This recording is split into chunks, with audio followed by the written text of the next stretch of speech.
Voici l'essentiel sur le fonctionnement interne de l'intelligence artificielle générative.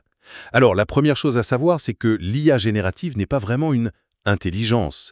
C'est plutôt une analyse statistique géante qui prédit la suite la plus probable d'une séquence de mots. Voyons voir comment ça se passe. Premièrement, tout est une question de probabilité. Face à une phrase comme « les cerises sont rouges, donc je vais les », eh bien le modèle ne réfléchit pas, il calcule juste que manger est le mot suivant le plus probable. Pourquoi?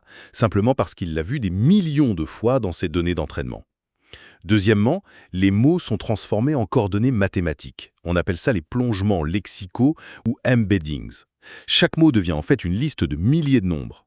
Dans cet espace un peu fou, des mots proches comme table et chaise sont positionnés très près l'un de l'autre, alors qu'astronaute est lui beaucoup plus éloigné. Enfin, il y a des milliards de paramètres comme les poids et les biais. Pensez-y comme à des boutons de réglage. Les poids, ça renforce ou ça affaiblit les liens entre les mots pour comprendre le contexte.